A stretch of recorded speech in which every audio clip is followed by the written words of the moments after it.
आप तमाम लोगों ने इंतज़ार किया। सबसे पहले हम दिल की गहराइयों से आपका आभार प्रकट करते हैं और नालंदा की धरती पर तो आप सभी पत्रकार बंधुओं को हम बधाई देते हैं कि आप लोग प्रहरी के रूप में खड़े हैं। और इंडिया यूनाइटेड मुस्लिम मोर्चा एक सामाजिक संगठन है जो समय समय पर डिप्रेस्ड कास्ट मुस्लिमों के लिए, जो डाउन सेक्शन मुसलमानों का है, जो दबे कुचले हाशिए पर रहने वाले, उनकी मजबूत आवाज़, उनके संवैधानिक अधिकार की लड़ाई लगातार ये लड़ती आ रही है। समय समय पर आवश्यकता अनुसार ऐसे मुद्दों पर जिस मुद्दे से सीधा इस वर्ग का जुड़ाव हो, उस पर कॉन्फ्रेंस, रैलियां, संगोष्ठी, धरने, प्रदर्शन ये भी हम करते रहते हैं इस मोर्चा के बैनर तले। आने वाले 20 अप्रैल को पटना के बापू सभागार में इसी बैनर के नीचे साथ में सेंटर ऑफ पीस और ज़कात भवन है। इस बैनर के नीचे एक सम्मेलन जो है, कॉन्फ्रेंस किया जा रहा है। दरअसल इस कॉन्फ्रेंस का नाम जो है मिल्लत बचाओ मुल्क बचाओ कॉन्फ्रेंस रखा गया। तो मैं चाहता हूं कि 1 मिनट में ये बता दूं कि मिल्लत बचाओ मुल्क बचाओ कॉन्फ्रेंस नाम क्यों रखा गया है।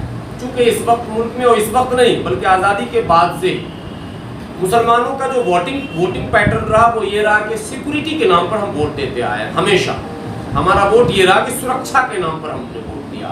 हमने उसी पार्टी को ज़्यादा मैंने अहमियत दी है जिस पार्टी के नेता हमेशा सुरक्षा को लेकर यह आश्वासन देते रहे हमको कि अगर मेरी सरकार रहेगी तो हम समाज में सांप्रदायिकता को आगे बढ़ने नहीं देंगे और आपको शांति के साथ जीने का मौका देंगे। लेकिन ये तमाम चीजें अपनी जगह रही और सांप्रदायिकता बढ़ती रही लगातार। कम्युनल पॉलिटिक्स इतना ज्यादा हो गया कि अब जहां पर हम खड़े हैं मुल्क में ये लग रहा है कि पॉलिटिक्स का मतलब ही अब कम्युनल पॉलिटिक्स हो गया। अब कॉमन पॉलिटिक्स करने को कोई भी पॉलिटिकल पार्टी तैयार नहीं है। रोजी रोटी, पढ़ाई लिखाई, दवाई कमाई, सड़क बिजली पानी ये दूसरे दर्जे पर चला गया है और हर पॉलिटिकल पार्टी धर्म की बात करने लगा। ऐसे में कम्युनल पॉलिटिक्स को काउंटर कैसे किया जाएगा? और उस कम्युनल पॉलिटिक्स के केंद्र में मुसलमान खड़ा है, यानी वो सबके निशाने पर माइनॉरिटी खड़ा है। माइनॉरिटी को सामने रखकर ही सारे कम्युनल पॉलिटिक्स को बढ़ावा दिया जा रहा है। आपको याद होगा 80 के दशक से पहले, पत्रकार बंधु आप लोगों को पता होगा कि इस देश में अगड़े और पिछड़े की लड़ाई हुई थी, दलित वर्सेस सामंतवाद। कई घटनाएं बड़ी घटी है जिसका जिक्र करने की जरूरत नहीं है।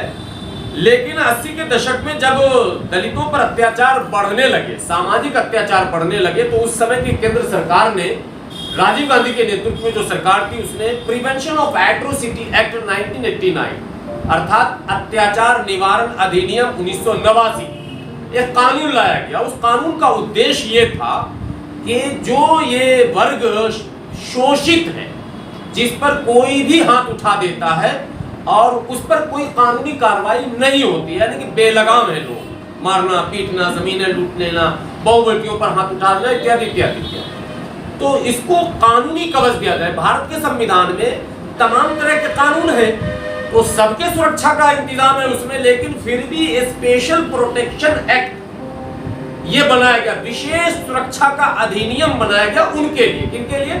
जिन पर ये माहौल था कि भाई इनको कोई भी मारता पीटता है, कोई भी जुल्म सितम करता है और जुल्म करने वाला आजाद घूम रहा है। तो जब 1989 में ये एक्ट आया तो आप एक डेटा निकालेंगे उससे पहले के और उसके बाद के जो जातीय संघर्ष थे उस पर भी कुछ विराम लगा और उन जातियों पर जिन पर जुल्म अत्याचार हुआ करते थे उसमें कमी आ गई।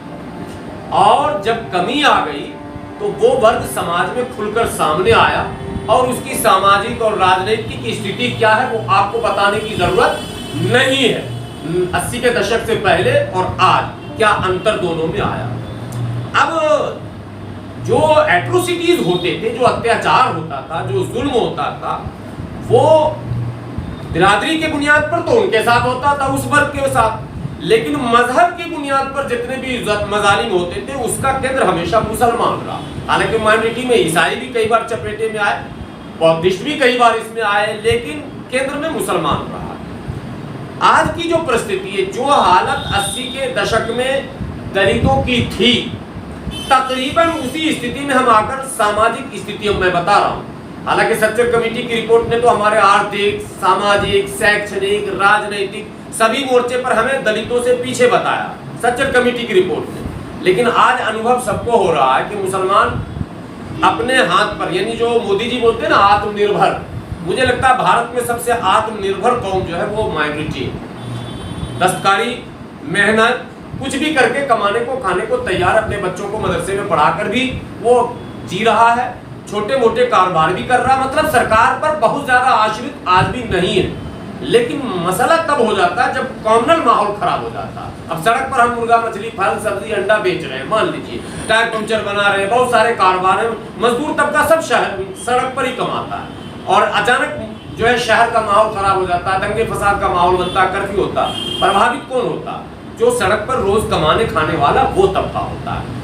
कॉमनल पॉलिटिक्स से सीधा इफेक्ट जिस पर रहा, जिस पे प्रभाव पड़ रहा, असर पड़ रहा, वो है डाउन सेक्शन मुस्लिम, यानी मेहनत कश मुसलमान। और कॉमनल पॉलिटिक्स अगर नहीं रोका जाएगा तो कॉमन पॉलिटिक्स पर देश में कभी बहस और चर्चा नहीं होगी।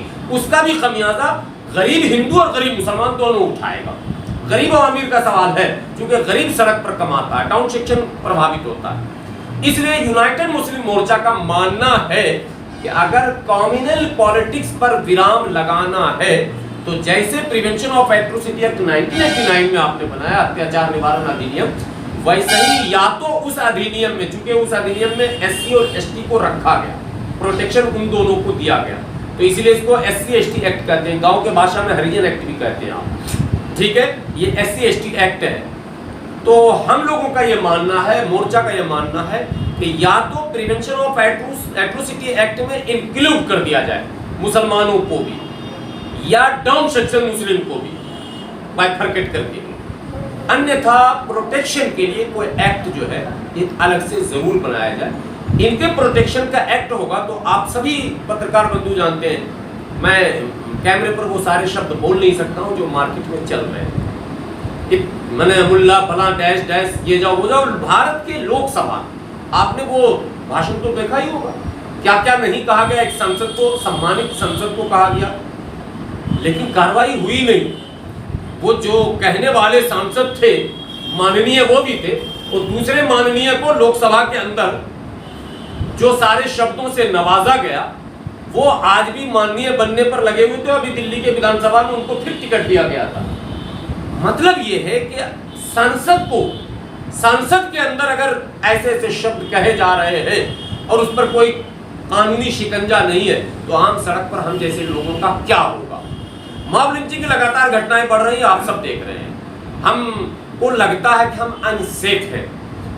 अब अगर सेकुलर और कम्युनल की पॉलिटिक्स के बीच कुछ तथाकथित सेकुलर पार्टियां हमें कहती तो हैं, आश्वासन तो देती है कि मैं अगर रहूंगा तो आप सुरक्षित रहेंगे, लेकिन क्या गारंटी है कि इस माहौल में कौन कब रहेगा। एससी एसटी को तो अब इसकी परवाह नहीं है, सरकार किसी क्या है, उनको तो कानूनी सुरक्षा मिला, आए या जाए। लेकिन हम आश्रित होकर रह गए, तो हम चाहते हैं कि हम आश्रित ना हो, हम भी कानून के सहारे जिए, पॉलिटिकल पार्टियों के रहमो करम पर नहीं जिए। इसलिए कानूनी सुरक्षा की मांग को लेकर ये प्रोग्राम हो रहा है, और इस प्रोग्राम में हम मीडिया के माध्यम से तमाम देश प्रेमियों को, जो चाहते हैं देश में अमन, चैन, सुकून, प्यार, प्रेम, भाईचारा का माहौल बने और धार्मिक उन्माद पर लगाम लगे, कम्युनल पॉलिटिक्स पर विराम लगे, रोजी रोटी, पढ़ाई लिखाई, दवाई कमाई, सड़क, बिजली, पानी, शिक्षा, स्वास्थ्य पर बहस शुरू हो, इस पर काम हो। ऐसे लोगों को हम आमंत्रित करते हैं कि आप 20 अप्रैल को बापू सभागार में इस कार्यक्रम को सफल बनाने के लिए आए।